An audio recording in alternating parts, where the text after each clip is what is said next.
Assalamualaikum warahmatullahi wabarakatuh. Salam sejahtera bagi kita semua. Shalom, Om Swastiastu, Namo Buddhaya, salam kebajikan. Juga selamat siang kepada Tribuners dimanapun Anda berada. Bagaimana kabar Anda hari ini? Semoga selalu dalam keadaan sehat. Senang sekali rasanya saya Nurul Aida dapat kembali hadir menjumpai Anda dalam program Tribun Motesa Tesa, sebuah program yang akan menjangkau Anda melalui kacamata lokal, membahas isu-isu strategis khususnya di Sulawesi Tengah. Nah, beruntung sekali hari ini kami sudah berkunjung dan dijamu langsung oleh salah satu tokoh vital dalam hal kesehatan di Kabupaten Sigi. Langsung saja beliau adalah Kepala Dinas Kesehatan Kabupaten Sigi, Dr. Trieko Stefanus Larope. Assalamualaikum warahmatullahi wabarakatuh. Selamat siang, Dok. Waalaikumsalam warahmatullahi wabarakatuh. Selamat siang, salam sejahtera buat kita semua. Bagaimana kabar hari ini, Dok? Sehat ya? Terima kasih dalam keadaan sehat. Sebelumnya terima kasih Dok atas kesempatan dan juga kesediaannya menyambut kami di tengah kesibukan yang sangat padat tentunya hari ini menyambut tribunpolu.com dan tim dengan sangat ramah. Dan boleh sambil menyapa Tribuners di rumah Dok sambil dikenalkan apa kesibukan belakangan yang paling menyita waktu Dok, silahkan. Ya, makasih ya. Assalamualaikum warahmatullahi wabarakatuh. Selamat siang, salam sejahtera buat kita semua. Shalom, Om Swastiastu, Namo Buddhaya, salam kebajikan. Saya Dr. Trieko Stefanus Larope, Kepala Dinas Kesehatan Kabupaten Sigi.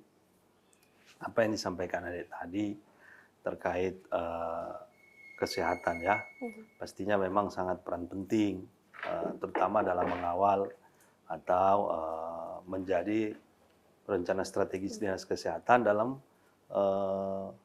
mensinkronkan visi misi pimpinan dalam hal ini Kepala Daerah Bapak Bupati, di mana Kabupaten Sigi maju berkelanjutan berbasis pertanian dan sektor pariwisata pastinya. Nah, kalau bicara pertanian dan sektor pariwisata, yang kita ketahui memang Kabupaten Sigi ini secara geografis berada di daerah yang lembah dan pegunungan.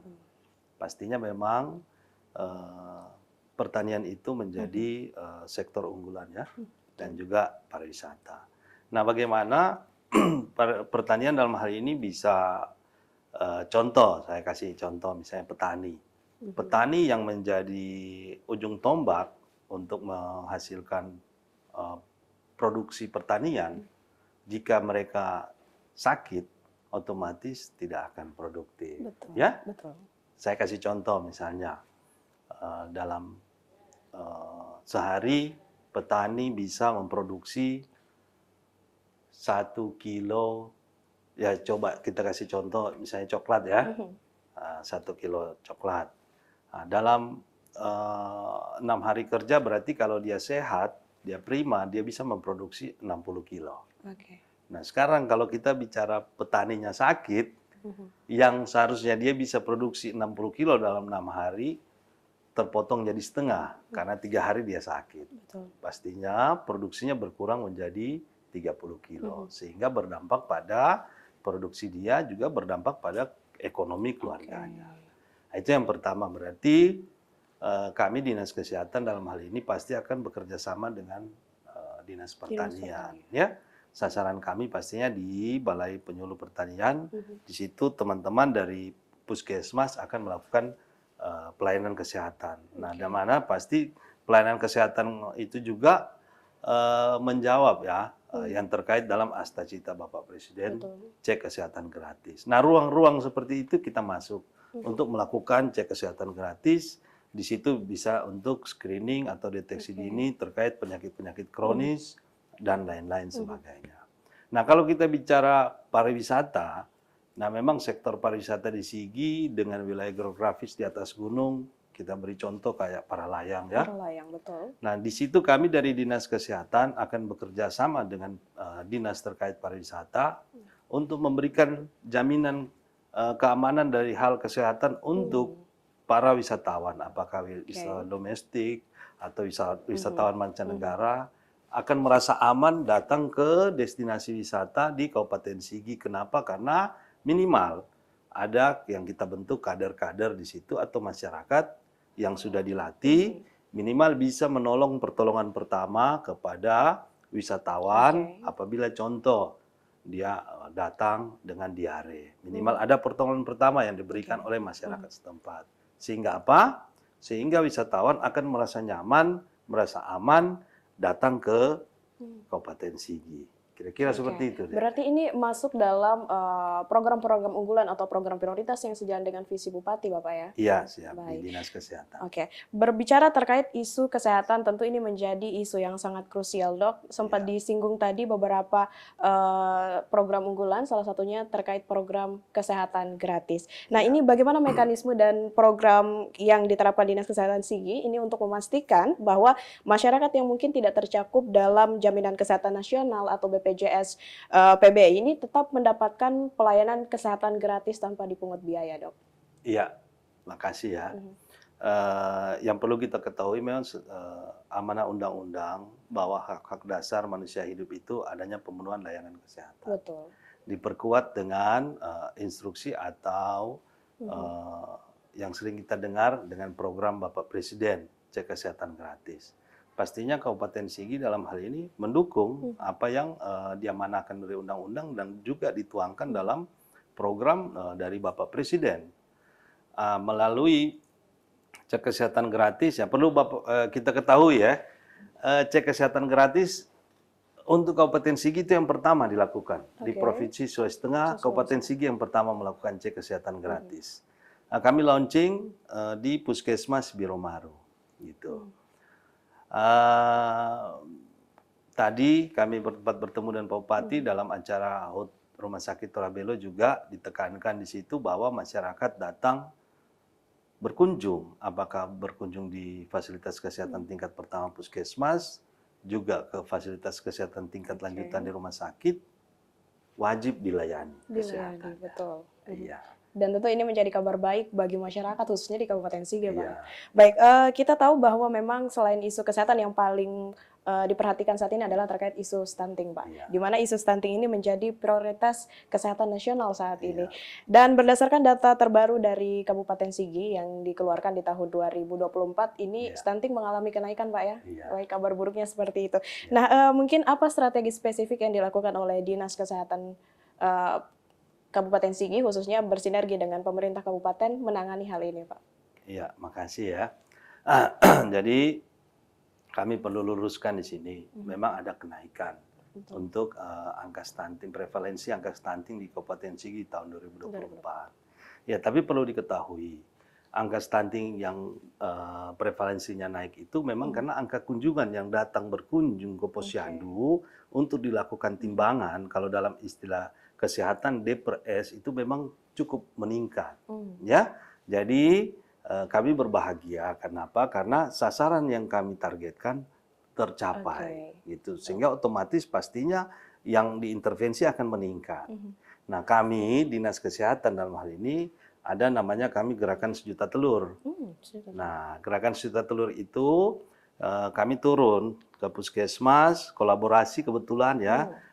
Ibu Ketua TP Posyandu, Ibu Haja Siti Alwia SOSMSI juga cukup antusias. Kami bersinergi berjalan bersama-sama dengan TP Posyandu untuk melakukan gerakan sejuta telur.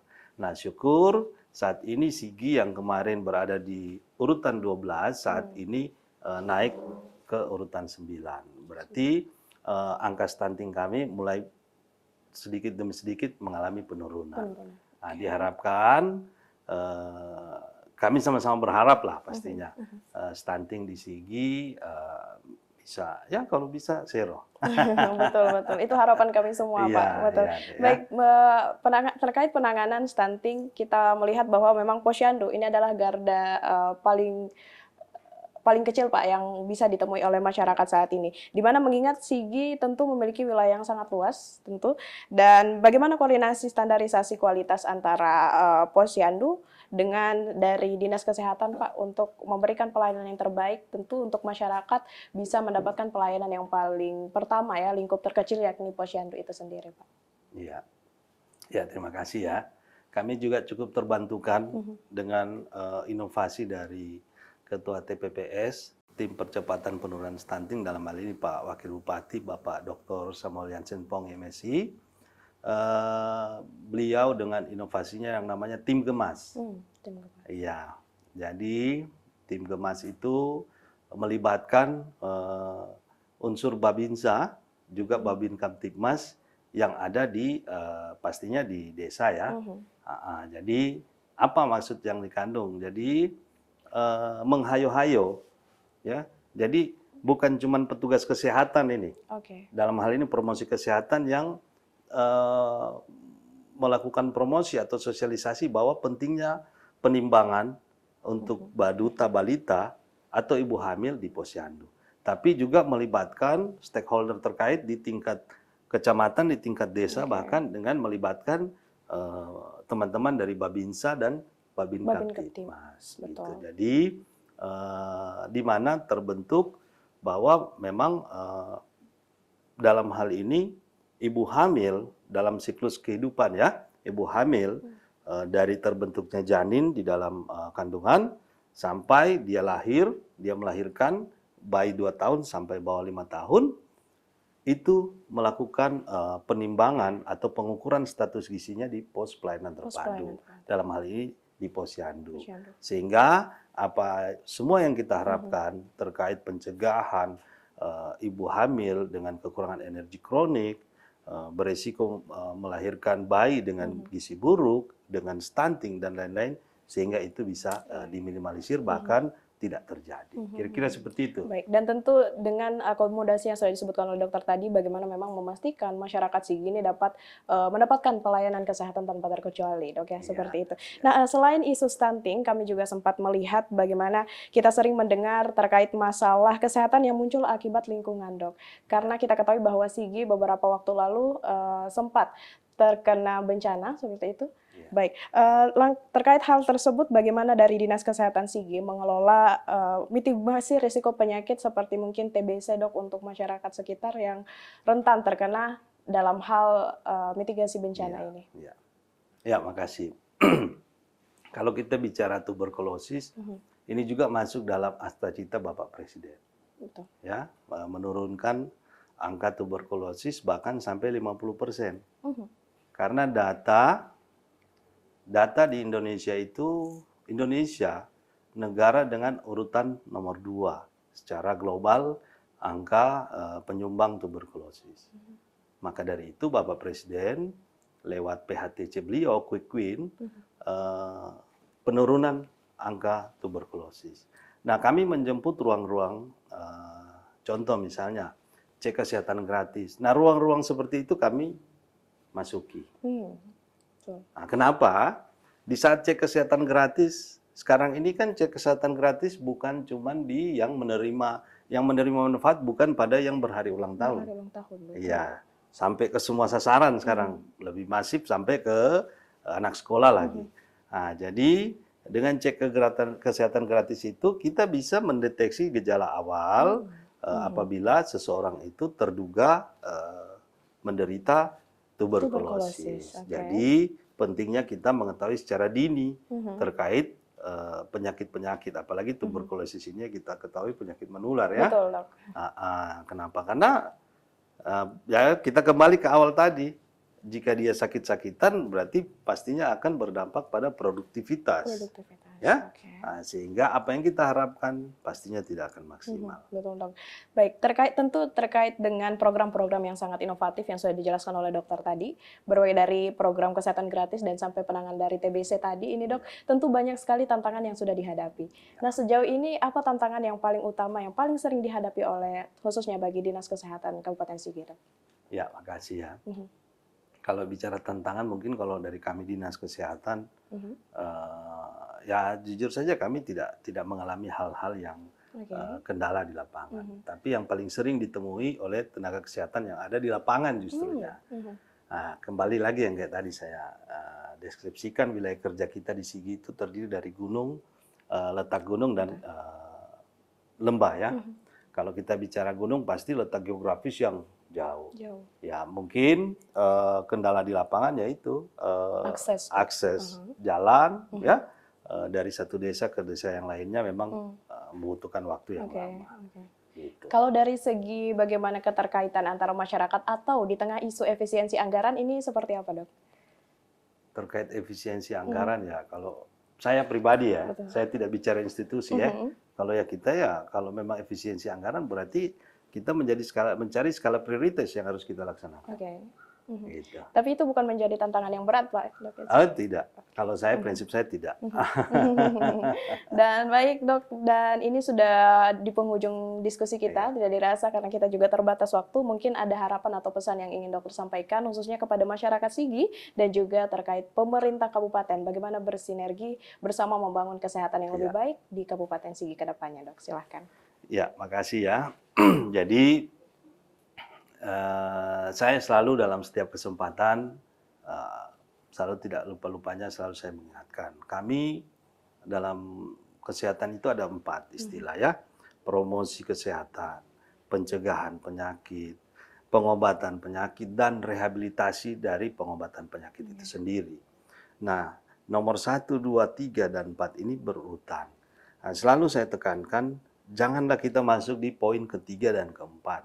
Berarti kita harus kuat di promosi kesehatan dan pencegahan sehingga kita tidak tidak menimbulkan penyakit itu sendiri karena pastinya akan berdampak pada diri kita dan juga lingkungan terdekat kita apakah keluarga. Nah, harapan saya ke depannya mari kita bersinergi di tiap-tiap OPD ya, perangkat daerah, mari kita sama-sama melihat untuk bersatu padu karena tidak mungkin dinas kesehatan akan berjalan sendiri.